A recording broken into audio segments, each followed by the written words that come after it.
gumagana yata yung retaining wall.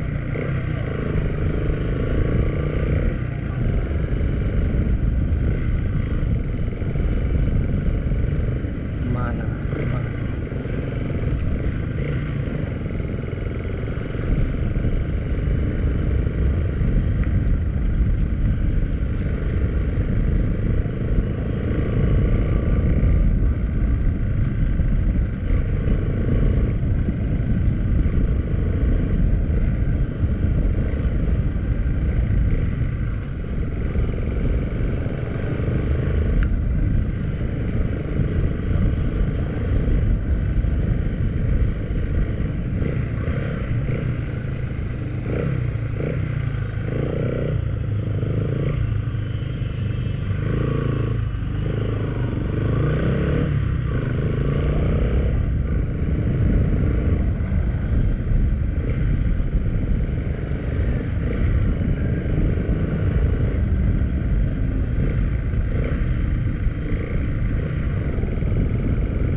There's nothing. Oh, ito yung low-lying area eh. Kasi tingnan nyo pababa oh. Mula sa ilog. Ilog na yun. Sa kabila. Ayan oh. Mula sa ilog, dapat dito bababa yung tubig. So gumagana yung retaining wall doon.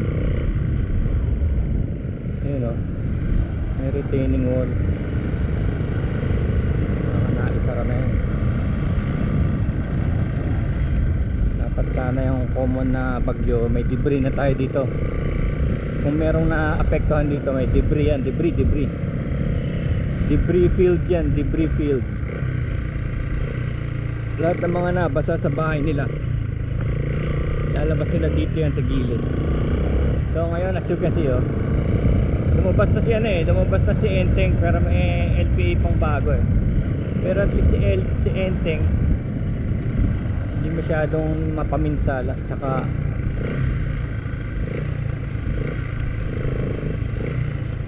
ayun yung wall eh oh. Marikina River retaining wall oh. Yun yung ginawa nila.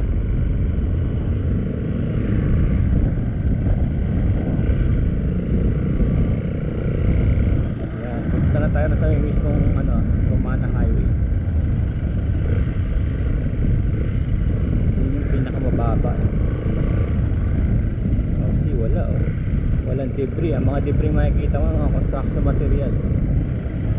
Ayan, construction material. Kasi may ginagawa pa silang wall dito doon. Wala oh. Wala ni isang debris. Ito yung pinakamababa. See? Bababa na tayo dito. Wala pa rin.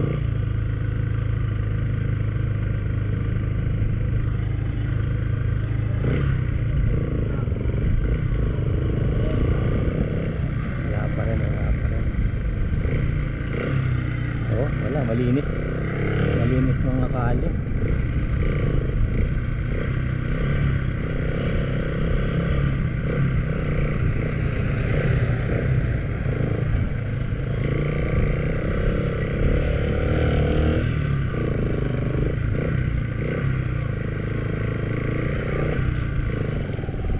Ito yung ginagawa. Ayan. Ngayon na lang yung bukas yun. Sara na yan sigurado. Ito yun lang side ang bukas. So that's the project oh. Retaining wall project yun oh. So gumagana siya. Ayan oh. Yan na lang ang bukas na area. Pero kahit paano hindi pa rin siya nakapasok. Tsaka siguro yung continuous dredging ng Marikina River. Kasi napansin ko yung tubig mabilis bumaba. Mabilis tumaas pero mabilis bumaba. Yun yata yung solusyon para hindi makapaminsala. Ayan Ayan o, ganyan yung style ng wall o. Taas diba?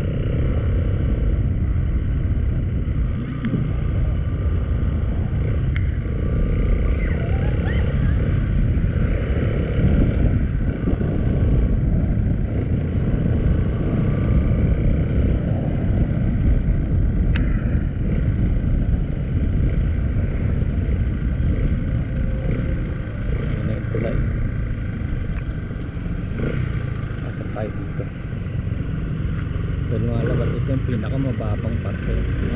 Galing. Ito yung pinakamababang parte. Wala pa rin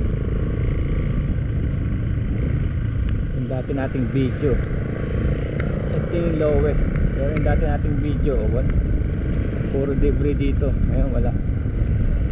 Yung dating bagyo, hindi ko na maalala. Karting yata. Karting. Bagyong karting.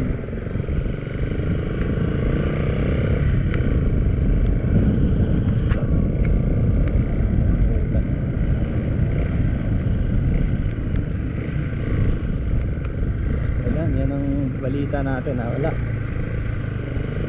Effect. Dahil issue na nga rin kasi yung baha-baha kaya siguro alerto na rin yung mga local government kung paano siya pakupain. Kaya ngayon na rin sa social media, di ba? Sabi naman yung mga tao pag nasa keyboard talagang mabilis magusga. Pero nakakatulong din in a way, no? Natataranta rin yung mga may kinalaman sa mga infrastruktura ng wala galing buti na lang. Ito natural na to kasi malapit tayo sa palengke. Lang ng ng gulay, mga paninda.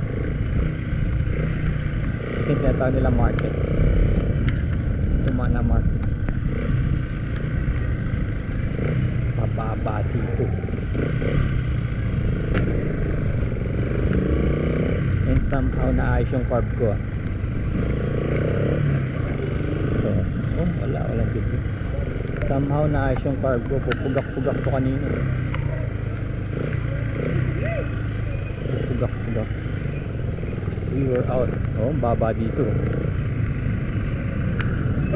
Alam niyo kung bakit mababa dito? Kasi palayan to dati. Palayan. Itong area na to palayan. Papakita ko sa inyo yung kalye Patasa. Ayan it's a basin. Itong Tumana area is a water basin. Ayan, Patasa. So yung mga tubig doon sa taas doon, bababa dito. Kaya ganyan. Sige, that's it. Yan ang epekto ng wala masyado. Thank God. Patayin ko na yung camera at mababasa. That's it.